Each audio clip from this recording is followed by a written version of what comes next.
ಸ್ನೇಹಿತರೆ, ನಮಸ್ಕಾರ. ರೇಣುಕಸ್ವಾಮಿ ಹತ್ಯೆ ಪ್ರಕರಣದ ನಂತರ ರೇಣುಕಸ್ವಾಮಿಯ ಬಗ್ಗೆ ಆಗಿರ್ಬೋದು ಮತ್ತು ದರ್ಶನ್ ಮತ್ತು ಇಡೀ ಗ್ಯಾಂಗ್ನ ಬಗ್ಗೆ ಆಗಿರ್ಬೋದು ಸಿಕ್ಕಾಪಟ್ಟೆ ಭಯಾನಕ ಸಂಗತಿಗಳು, ವಿಚಾರಗಳು ಬಯಲಾಗ್ತಿದೆ. ಅದರಲ್ಲೂ ಕೂಡ ಚಾರ್ಜ್ ಶೀಟ್ನ 3991 ಪುಟಗಳನ್ನು ಸುದೀರ್ಘವಾಗಿ ಓದ್ತಾ ಹೋದಾಗ ಒಂದೊಂದು ವಿಚಾರಗಳು ಕೂಡ ಆಘಾತಕಾರಿಯಾಗಿದ್ದಾವೆ ಮತ್ತು ಆತಂಕಕಾರಿಯಾಗಿದ್ದು ಕೂಡ ಇದ್ದಾವೆ. ಅಸಲಿಗೆ ಒಂದಷ್ಟು ಶಾಕಿಂಗ್ ವಿಚಾರಗಳು ಕೂಡ ಈಗ ಹೊರಗಡೆ ಬರ್ತಿದ್ದಾವೆ. ಅದರಲ್ಲಿ ರೇಣುಕಸ್ವಾಮಿಗೆ ಇದ್ದಿದ್ದು ಒಂಟಿ ವೃಷಣ ಅನ್ನುವಂಥ ಮಾಹಿತಿ ಈಗ ಬಯಲಾಗಿದೆ. ಅಂದರೆ ಒಂಟಿ ವೃಷಣ ಇದ್ಕೊಂಡೇ ಈತ ಇಷ್ಟೆಲ್ಲ ಆಟ ಆಡ್ದ.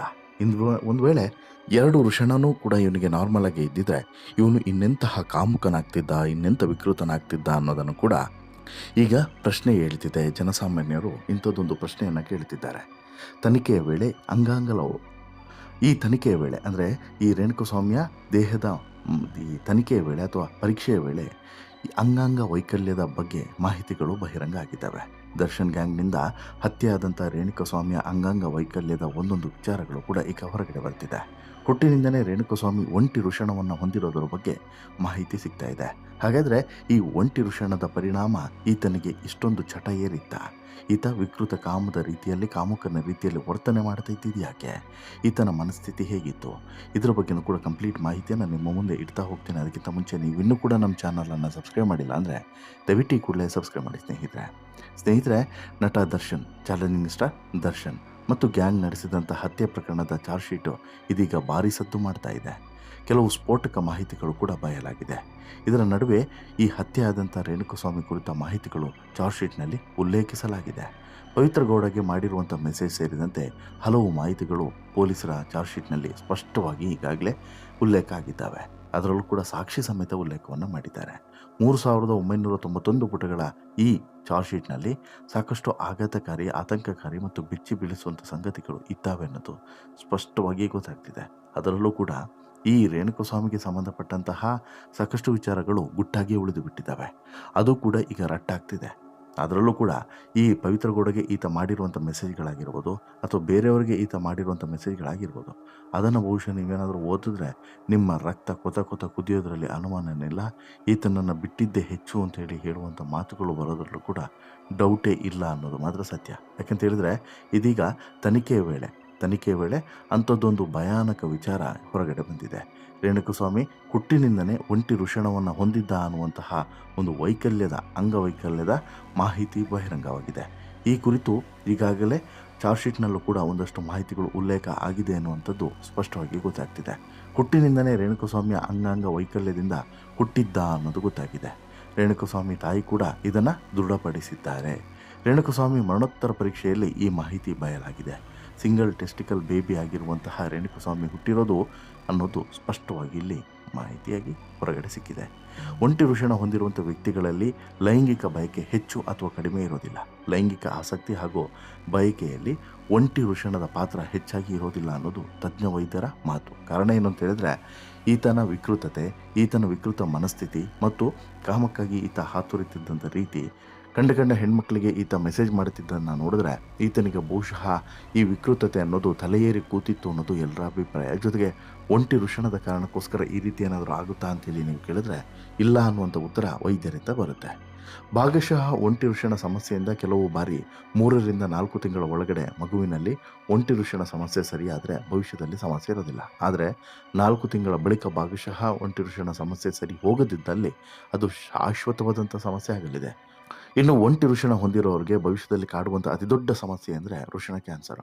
ಒಂಟಿ ವೃಷಣ ಹೊಂದಿರುವವರು ವೃಷಣ ಕ್ಯಾನ್ಸರ್ಗೆ ತುತ್ತಾಗುವಂಥ ಸಾಧ್ಯತೆ ಹೆಚ್ಚು. ಜೊತೆಗೆ ಒಂಟಿ ವೃಷಣ ಹೊಂದಿರುವವರಲ್ಲಿ ಆರೋಗ್ಯಕ ವೀರ್ಯವನ್ನು ಸೃಷ್ಟಿಸೋದಕ್ಕೆ ಸಮಸ್ಯೆ ಆಗಲಿದೆ.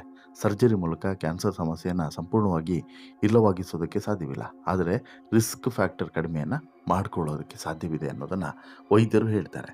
ಇನ್ನು ಈ ರೇಣುಕಸ್ವಾಮಿ ನಕಲಿ ಸೋಷಿಯಲ್ ಮೀಡಿಯಾ ಖಾತೆಗಳನ್ನು ಬಳಸಿ ತಾನು ಮಾಡ್ತಿದ್ದಂಥ ಮೆಸೇಜ್ಗಳು ಅಥವಾ ಆತ ಹುಡುಗಿಯರಿಗೆ ಅಪ್ರೋಚ್ ಮಾಡ್ತಿದ್ದಂಥ ರೀತಿ ಎಲ್ಲವನ್ನು ಕೂಡ ನೋಡಿದ್ರೆ ಈತ ಒಂದು ವಿಕೃತತೆಯ ಅಮಲನ್ನು ತಲೆಗೆ ಏರಿಸ್ಕೊಂಡಿದ್ದ ಅನ್ನೋದು ಸ್ಪಷ್ಟವಾಗಿ ಗೊತ್ತಾಗ್ತದೆ. ಅಷ್ಟು ಮಾತ್ರವಲ್ಲ, ಪವಿತ್ರ ಜೊತೆಗೆ ಲಿವ್ ಇನ್ ರಿಲೇಷನ್ಶಿಪ್ನಲ್ಲಿರೋದಕ್ಕೆ ರೇಣುಕಸ್ವಾಮಿ ಬಯಸಿದ್ದ ಅನ್ನೋದು ಕೂಡ ಈ ಚಾರ್ಜ್ ಶೀಟ್ನಲ್ಲಿ ಗೊತ್ತಾಗುತ್ತೆ. ತನ್ನ ಜೊತೆಗಿದ್ದರೆ ತಿಂಗಳಿಗೆ 10,000 ರೂಪಾಯಿ ಕೊಡೋದಾಗಿ ಕೂಡ ಆಫರನ್ನು ಕೊಟ್ಟಿದ್ದಂತೆ ಈ ರೇಣುಕಸ್ವಾಮಿ.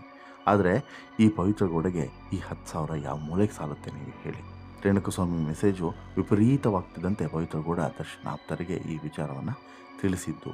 ಯಾಕಂತ ಹೇಳಿದ್ರೆ ಮುನ್ಮೊನ್ನೆವರೆಗೂ ಕೂಡ ರೇಣುಕಸ್ವಾಮಿ ಬಿಟ್ಟಿಲ್ಲ ಈಕೆಯನ್ನು ಅನ್ನೋದನ್ನು ಸ್ಪಷ್ಟವಾಗಿ ನಾವಿಲ್ಲಿ ಗಮನಿಸ್ಬೋದು. ಮುಂದೆ ನಡುವವರೆಗೂ ಕೂಡ ಈ ರೇಣುಕಸ್ವಾಮಿ ಮೆಸೇಜನ್ನು ಮಾಡ್ತಿದ್ದ. ಈ ರೀತಿ ಕಂಡುಕೊಂಡವರಿಗೆ ಈ ನಕಲಿ ಅಕೌಂಟ್ಗಳಿಂದ ಮೆಸೇಜನ್ನು ಮಾಡೋದು, ಅವರನ್ನು ಅಪ್ರೋಚ್ ಮಾಡೋದು, ಈ ರೀತಿಯಾದಂಥ ಕೃತ್ಯಗಳಲ್ಲಿ ಈತ ತೊಡಗಿದ್ದ ಅನ್ನೋದು ಕೂಡ ಗೊತ್ತಾಗಿದೆ. ಅದೇ ಕಾರಣಕ್ಕೆ ಪವಿತ್ರಗೂ ಕೂಡ ಈತ ಮೆಸೇಜನ್ನು ಮಾಡಿದ್ದು. ಇನ್ನು ದರ್ಶನ್ ಮತ್ತು ದರ್ಶನ್ ಆಪ್ತರು ಪವಿತ್ರಗೌಡ ರೇಣುಕಸ್ವಾಮಿಯನ್ನು ಟ್ರಾಪ್ ಮಾಡಿ ಬೀಳಿಸೋದ್ರಲ್ಲಿ ಯಶಸ್ವಿ ಆಗ್ತಾರೆ. ಬಟ್ ಇದಕ್ಕೆ ಕಾರಣ ಆತನ ಜೊತೆಗೆ ಇದ್ದಂತಹ ಚಾಟಿಂಗ್ನ ರಹಸ್ಯ. ಹೌದು, ಇಲ್ಲಿ ಪವಿತ್ರಗೌಡ ಮತ್ತು ರೇಣುಕಸ್ವಾಮಿ ನಡುವೆ ಆದಂಥ ಚಾಟಿಂಗ್ನಲ್ಲಿ ಈ ವಿಚಾರಗಳೆಲ್ಲವೂ ಕೂಡ ಉಲ್ಲೇಖ ಆಗಿದೆ. ಅಷ್ಟು ಮಾತ್ರವಲ್ಲ, ಈ ರೇಣುಕಸ್ವಾಮಿ ಒಂದಷ್ಟು ಓಪನ್ ಆಗಿ ಆಫರ್ಗಳನ್ನು ಕೂಡ ಕೊಟ್ಟಿದ್ದ. ಆ ಆಫರ್ಗಳನ್ನು ನಂತರ ಡಿಲೀಟ್ ಮಾಡ್ತಾನೆ. ಅಂತಹ ಮನೆ ಹಾಳ ಈ ರೇಣುಕಸ್ವಾಮಿ.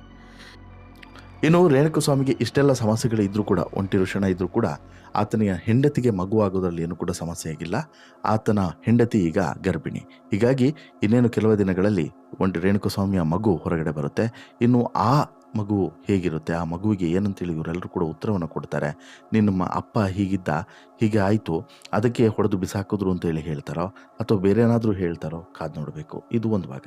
ಇನ್ನು ಎರಡನೇ ಭಾಗ, ಒಂಟಿ ಋಷಣಕ್ಕೂ ಮತ್ತು ಈತನ ಈ ವಿಕೃತತೆಗೂ ಸಂಬಂಧವೇ ಇಲ್ಲ ಅನ್ನೋದು ಪ್ರಮುಖವಾದಂತಹ ಒಂದು ಕಾರಣ ಈಗ ಸಿಕ್ಕಿದೆ. ವೈದ್ಯರಿಂದ ಸ್ಪಷ್ಟನೆ ಸಿಕ್ಕಿದೆ.